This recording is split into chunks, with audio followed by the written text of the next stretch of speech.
Okay. In other words, I'm recording. theme is what the story teaches readers. Okay? No, don't change.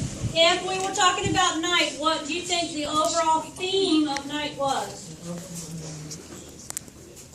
Prison. The little cat. The house in Jane.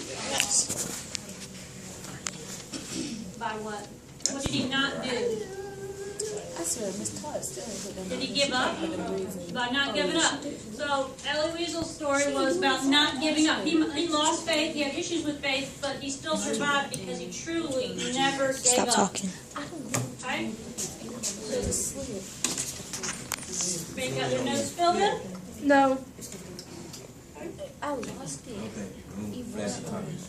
He had it, and I don't know if he did it.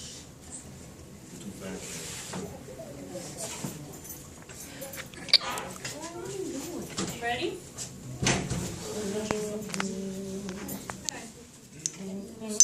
Okay, a theme is not a word, it is a sentence. You cannot use a single word to be a theme. It's got to be a complete thought. Okay? Okay. You don't have to agree with the theme to identify with it. Do we always agree with everything that somebody else tells us? No. No, but it's still there. Okay, example. Money can't buy happiness. You ever heard that? Yeah. The theme. Another one. Don't judge people based on the surface. What's another? Have you ever not heard another expression that's like that? Don't judge a book by a cover. Don't judge a book by its cover. And one more, Miss Frank. Hey. And it's better to die free than live under tyranny. You said it's better to die free and then what? Live under tyranny. So you can choose one of those as your example. I believe that's number 9, right? I can't. Or stop recording. Okay.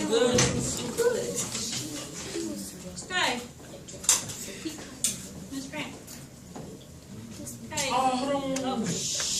Identifying things.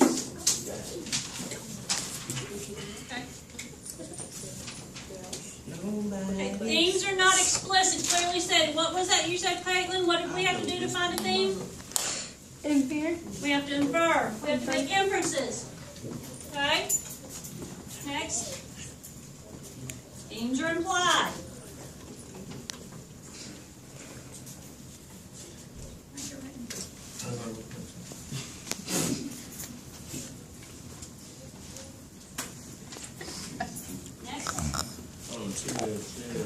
Things are bigger than the story. What do you think that means that they're bigger than the story? I'm lost. What do you mean? What does it mean it's bigger than a story? The thing makes the story, or Darren?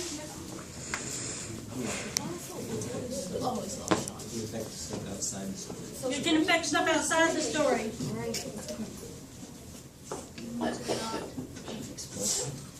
You are implied, it's number 11. And an 11, explicit and implied are number 10 and 11.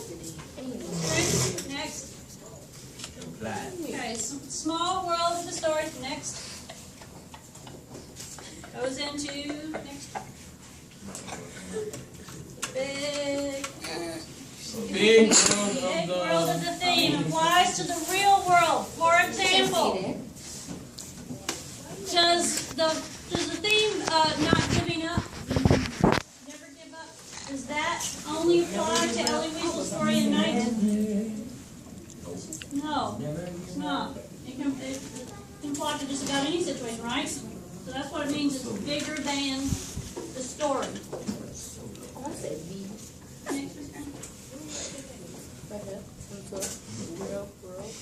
Themes are about the big picture. Next. Okay, not yellow starburst tastes bad. Or next. Not Judy or Carrie are good friends. Because are those big picture ideas? They're just, simple things. Okay, you have to think bigger. Find real world advice. Okay. This is the story. Once there was a mean little boy who lived in a small village. This mean little boy loved to mess with people. So one day he ran up to a sheep herder and shouted, "Wolf, wolf! A wolf is attacking the town." The sheep herder grabbed his staff and ran to defend the town, but realized he'd been fooled when the boy started pointing and laughing at him. "Ha ha, I made you jump," said the boy. Then the boy ran up to a farmer and shouted, "Wolf, wolf! A wolf is attacking the town." The farmer grabbed his pitchfork and ran to defend the town. But when the boy started pointing and laughing at him, he realized he'd been tricked. As the boy went back to his family's farm, laughing about the funny trick he played, he saw a real wolf in his father's chicken coop. As the wolf ate all of his father's chicken, the boy screamed over and over again, "Wolf, wolf, please help us!" But nobody came to help him. What's the theme of that story? The boy who cried wolf. So it was called The Boy Who Cried Wolf, but what's the theme? What's the message? Not lie or No one believe you if you tell the truth. believe you if you do something and then trick them, right? Next. Hey, Sean, stop cursing. Okay, so the example, next. Don't ask for help unless you really need it. One more, I think. Don't play tricks on people around you. Do you agree that those could possibly be the themes of that story? Yes. Because if you ask for help and you don't really need it, are you more likely to get that help when you really do need it? No, because the possibility people like, "You're wasting my time," right?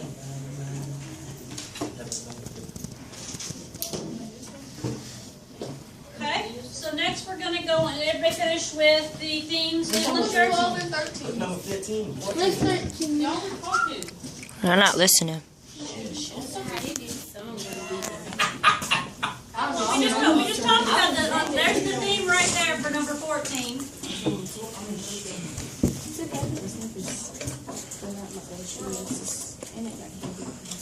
The bigger picture. That's 13.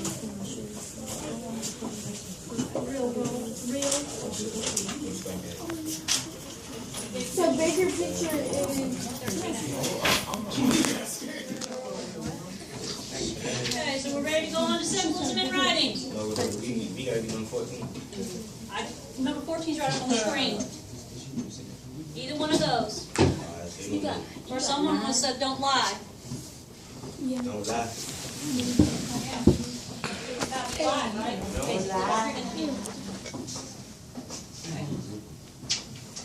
Okay, next please. Okay, symbolism in writing. Next. Okay, symbolism is used to provide meaning to the writing beyond what is actually being described. Okay. Symbolism is used to provide meaning to the writing beyond what is actually being described.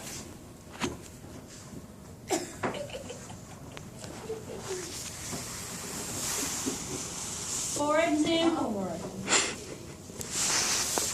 when we read In the Time of the Butterfly, Stop laughing. and they said we need to kill the goat in order to enjoy the picnic. Yeah, you're right. Were they really going to kill a goat to enjoy a picnic?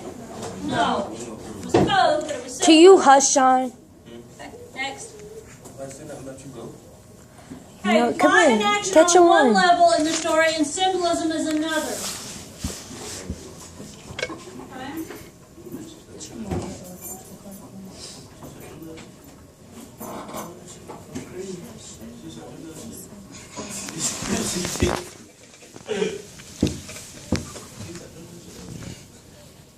You two are real close to getting put out.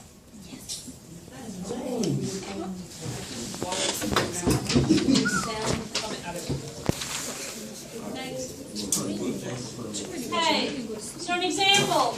Transition from day to night is equal to move from goodness to evil. Because when we think of the coming dawn, it's what? Not the dawn. When the sun rises. That brings what? Light, right? Get it out my face. It's not in your Have you face. ever heard the expression, tomorrow's another day? Okay. you had a really, really bad day, it was horrible, you had a rough night, you know, you're depressed, you're dark mood, and then tomorrow's another day. It gives you another chance to go on something nice. Okay? Next. Another example, a storm occurring when there's a conflict or high emotion. Okay, so the storm is symbolizing conflict. I mean, think about Hurricane Matthew. Didn't it kind of do a lot of destruction? Yeah. Savannah kind of brought the morale down. We had to evacuate. People's houses were destroyed. People, you know, things were all in disorder. Ready? No. Snitching out everything.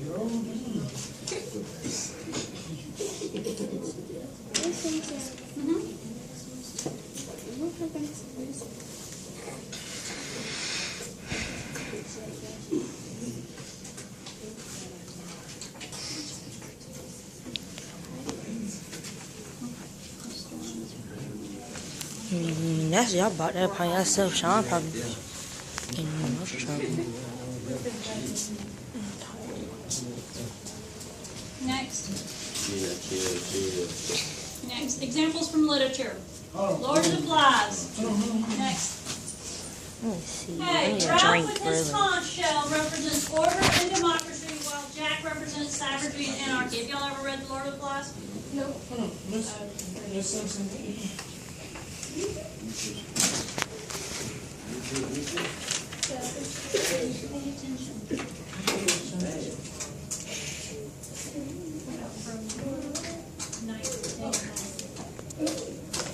Do we put Lord of the Flies?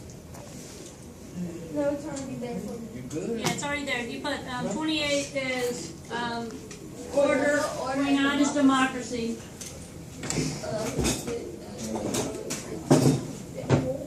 And then, however, savagery and anarchy are recognized by what? Symbolized by who? Jack. Jack in the Box. No, Jack in the story is Lord of the Flies. Okay, next. I'm scared like kick him out. I got him on camera just acting a fool. Next. I don't. I go too fast. Stop playing around and talking. Okay, next. Okay, the island itself symbolizes the world in which we live, and the actions of the children are symbolic of the way people conduct their lives. I don't go to cash, you don't pay attention. Sorry, Miss Glenn. From day to night. Night to day is evil business. Represents democracy and order. Jack. The island, Today to fall. night to day. Oh. Okay, so the island is representing the world in which we live. The children's actions are symbolic of the way people conduct their lives. Make sense? Who tells stories?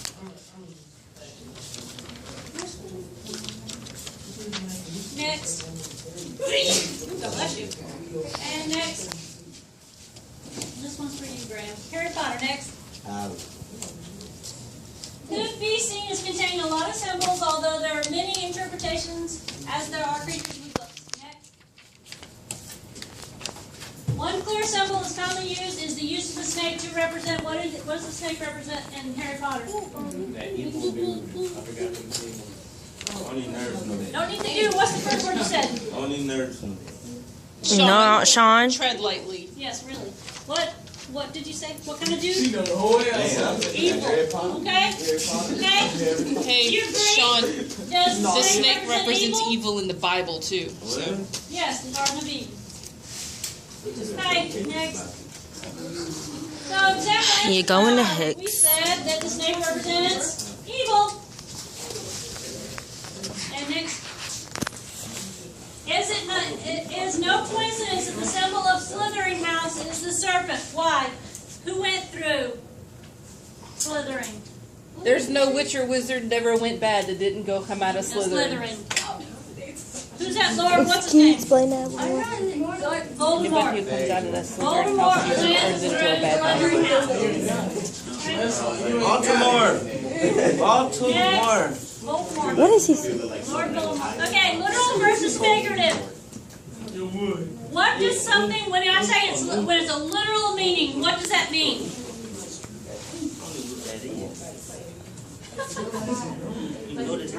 Okay, no double meaning. For example,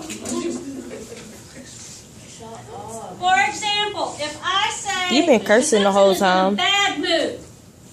There's no interpretation, is there? But if I say Miss Simpson's looking Yeah, let's go to Dublin, so Keep. keep doing And that. there seems to be a black aura around her. Oh, I got you on video doing it. I'm not even focusing on it. Next. I'm Okay, literal walking language means in the road. exactly what it says, while figurative language uses similes, metaphors, hyperbole, and personification to describe something through comparison with something different. Examples. Okay.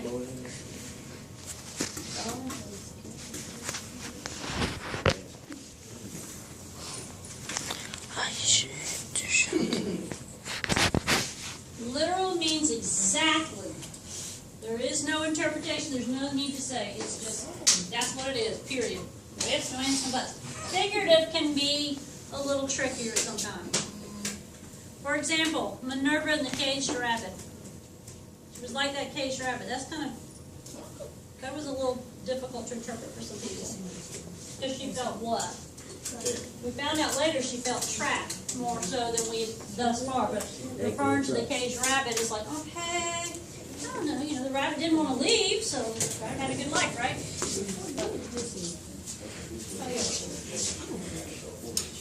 This is true. We're going forth with them rabbits.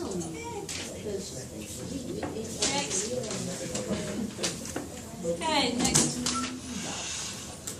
Evil out of the Okay, literal descriptions. Next, sorry, I think I spacing wrong. Grass looks green. No interpretation there. It's green, right? Yeah. Next. Sand feels rough. No interpretation either, right? It's rough. Next. Really not. It can be. Flower smells sweet. No room for interpretation there. Sweet and sour. Next. Grasshoppers make a high-pitched noise. Pretty much, right? Next. On to figurative. Next. We were to say the grass looks like spiky green hair. Simile. Okay. Next. Sand is solid water. Yeah, right? That's a metaphor. Just comparing two unlike things without like grass. Next. And the flower has the sweetest smelling petals in the world. Why is it a hyperbole? Do you know what a hyperbole is? Over exaggeration. Does it really smell better than every other flower in the world? No, And next. it's just exaggerating. Grasshoppers are fiddlers who play with their legs. Personification. Do they really fiddling? Get that flash out. Giving them human-like features. I'm not even following you, so shut up. It's beaming towards Miss Simpson. How about you beaming? So what? I'm not even gonna fill it with your ignorance.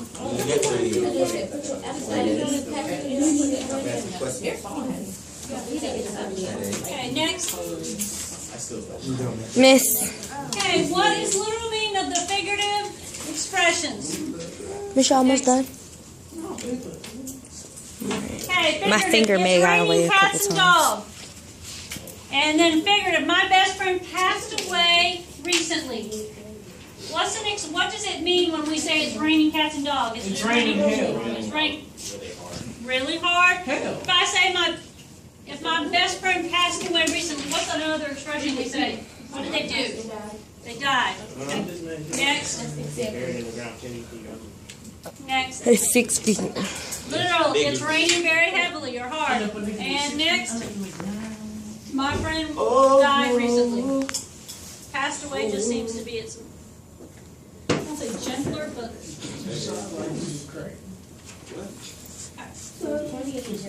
Me crazy. Okay, and the last thing I want you to do with this is, can you think of another example of something like that that you would use? For number 39, Yes. Number 38. we can write I our think own it's one. number 39 and 40, yeah. See if there's something else that you can think of. And while you're doing that, I'm going to pass out the handouts for you. We got another thing to do? Yes. Once again, if you would listen.